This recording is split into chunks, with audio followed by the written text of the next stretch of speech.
He who understands human weakness controls human destiny. Machiavelli argued centuries ago that men are not driven by honor, loyalty, or morality, but by fear, self-preservation, and desire. Leaders who fail to understand this truth fall into ruin. Leaders who embrace it control nations. It's the foundation of control. Every society, ancient or modern, survives on control. Without it, chaos consumes everything. Machiavelli warns, men are ungrateful, fickle, liars, and deceivers. That's not cynicism. That's reality. People love when it benefits them. They obey when they must, and they betray the moment opportunity strikes. A ruler who builds his power on love walks on fragile ground, but a ruler who builds on fear stands on stone. Fear is predictable. Fear compels obedience. Fear makes rebellion costly. History proves this. The Roman Empire ruled not by kindness, but through the shadow of punishment. Strict military discipline, merciless retaliation, and the certainty of consequences kept an empire of millions under one flag. The lesson: men will risk betraying love, but rarely risk betraying fear. It's fear versus love. Machiavelli's most debated lesson. It is safer to be feared than loved, if you cannot be both. Why? Because love depends on the heart of others. Yes. Hearts change. Fear does not. Love fades with hardship. People abandon leaders when food runs scarce, when money disappears, when propaganda turns them against him. But fear endures. When punishment is certain, when consequences are heavy, men obey even when they despise the one in power. Yet Machiavelli warns fear must not turn into hatred. Hatred is poison. It drives men to risk everything for revenge. The perfect balance: feared enough to command obedience, but not hated enough to inspire rebellion. The psychology of fear. Why does fear work so well? Because it strikes the core of human nature: self-preservation. Men will do anything to avoid pain, suffering, and danger. Fear reshapes behavior before action even begins. Think about it. Why don't people steal? Not because morality guides them, but because prison terrifies them. Why do employees follow rules? Not out of loyalty, but because the fear of losing a paycheck looms over them. Why do armies obey? Because disobedience is punished, sometimes with death. Fear is not simply emotion. Fear is survival, and survival will always outweigh morality. The psychology of greed. But fear alone is not enough. Machiavelli reminds us that men are also slaves to greed. Greed motivates. Greed tempts. Greed keeps men loyal at least until someone offers them more. Kings gave land to knights. Emperors gave gold to generals. Corporations give bonuses to employees. Rewards ensure loyalty. But loyalty built on greed is fragile. It lasts only as long as the gold flows. History is filled with mercenaries who betrayed their masters for a higher wage. That is why fear must balance greed. Reward keeps men interested. Fear keeps them obedient. One without the other is weakness. Both together is power. Historical examples: Vlad the Impaler. His cruelty was legendary, his punishments brutal. But that very terror kept enemies frozen, and crime within his land nearly non-existent. Fear alone gave him stability. Joseph Stalin, through purges, labor camps, and executions, he paralyzed an entire nation. His methods were ruthless, but effective. His allies feared him too much to ever rise against him. Napoleon Bonaparte, don't like Vlad or Stalin, he mastered balance. He punished rebellion swiftly, but rewarded loyalty generously. Soldiers feared his discipline, yet admired his vision. That mixture made him unstoppable. The lesson: brutality without restraint breeds hatred. Rewards without punishment breed weakness. Balance breeds power. Machiavelli's truth cuts deeper than comfort. Men are not guided by love. Men are not guided by morality.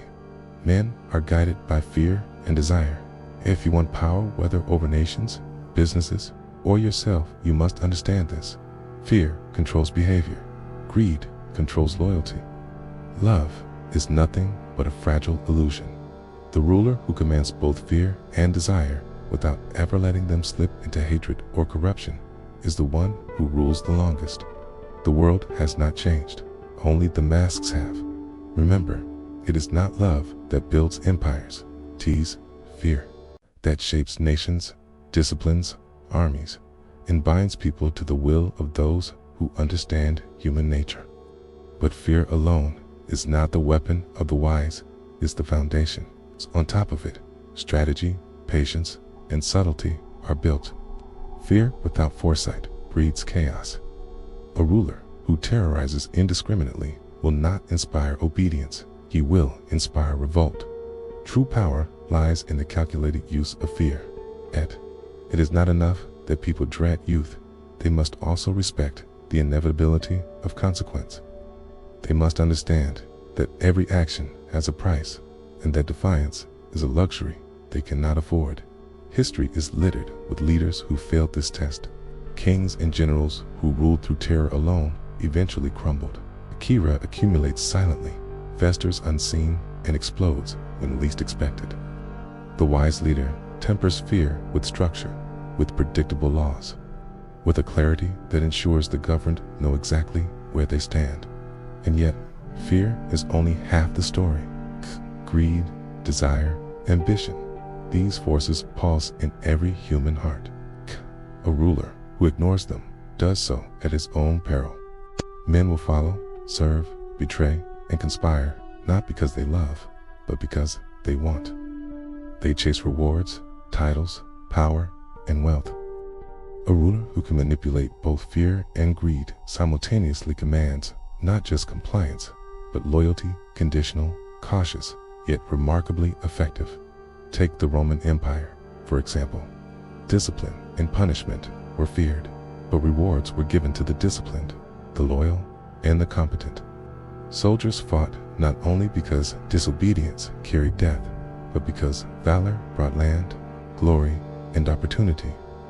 The duality of fear and reward created a system where loyalty was earned and rebellion calculated before it could even arise. Even in modern times, the same principles apply. Corporations enforce strict policies and deadlines to maintain order, but promotions, bonuses, and recognition ensure motivation.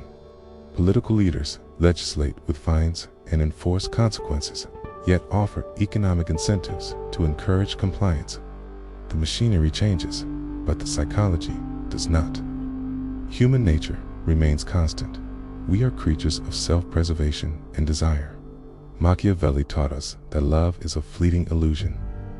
People will praise you when convenient, adore you when profitable, and abandon you when opportunity strikes. Fear, on the other hand, endures. A man who understands fear does not rely on affection to command power. He relies on inevitability. His authority is cemented in the minds of those who recognize the cost of defiance.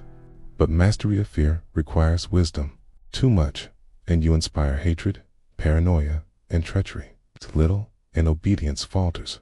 Respect fades, and control slips through your fingers.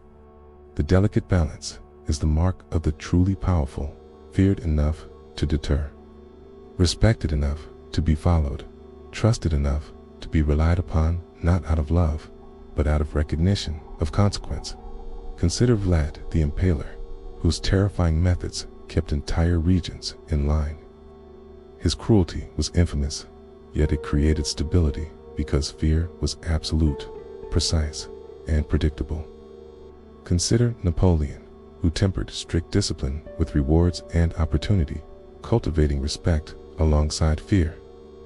And consider Stalin, whose control was absolute, but fragile, dependent on constant vigilance, yet terrifyingly effective for decades. The lesson remains timeless. Power is not built on admiration. It is built on comprehension of human behavior. To lead is to understand the desires, fears, and weaknesses of those you govern. To wield influence is to manipulate these forces with precision, to strike a balance between terror and reward, to craft an environment where obedience is instinctual, loyalty is calculated, and betrayal comes at a cost too high to consider. And this principle is not limited to kings, generals, or emperors. It applies to every domain where humans gather: business, politics, social hierarchies, even personal relationships. Those who seek only to be liked find themselves manipulated, ignored, or betrayed. Those who understand the dual forces of fear and greed, who understand that respect is earned, it's not begged for, become unplayable, untouchable, unforgettable. The wise understand fear is not cruelty. Fear is control. Fear is the stabilizing force that allows leaders to act decisively, enforce justice, and maintain order. Fear is the silent agreement between ruler and ruled. The price of defiance is higher than the comfort of submission. So, if you wish to master influence, remember this: cultivate your presence, sharpen your understanding of human nature, and strike a balance between fear and reward. Let men know that disobedience is costly, but loyalty is recognized. Let them desire, let them respect, let them calculate, and in doing so, you will command, not because they love you, but because they cannot afford to defy you. In the end, love may inspire temporary loyalty, fleeting admiration, or empty praise, but fear endures. Fear commands obedience, consolidates power, and ensures survival. It is not cruel. It is pragmatic. It is the force that has shaped empires, toppled kingdoms, and defined history. And now, the question you must ask yourself: will you lead with love, or will you wield the power of fear? Because those who do understand that true strength is invisible. It is not shown in empty words or shallow gestures. It's felt in the silence of a room when your presence alone alters behavior. It is measured in the hesitation of those who consider crossing you, in the calculation of every step they take, knowing that the price of defiance is too high. Fear is not chaos. It is order disguised as inevitability. The world bows not to the loud, the charming, or the popular. It bows to the one whose authority is unquestionable. The one who understands human nature so profoundly that resistance feels not only futile, but dangerous. Look around history. Leaders rose and fell not by the goodwill of the masses, but by their comprehension of fear and desire. Alexander, Caesar, Genghis Khan, Machiavelli himself. They knew that power is a game of psychology, of perception, and of control. To rule is not to be loved. To rule is to make the cost of disobedience exceed the temptation of rebellion. And this applies to you not as a king, not as a general, but as a man navigating the world. In your relationships, in your career, in every interaction, the principle remains the same. Those who are easily swayed, who rely on charm or appeasement, are always at the mercy of others. Those who understand influence, who command presence, who balance intimidation with respect, they move through life untouchable, unplayed, unshakable. But beware, fear is a double-edged blade. Wield it recklessly, and you create enemies, resentment, and sabotage. Wield it with wisdom, and you create stability, loyalty, and silent reverence. The difference is subtle but decisive. It is not cruelty. It is calculation. It is awareness. It's mastery of the human condition. The strongest men do not seek validation. They do not beg to be liked.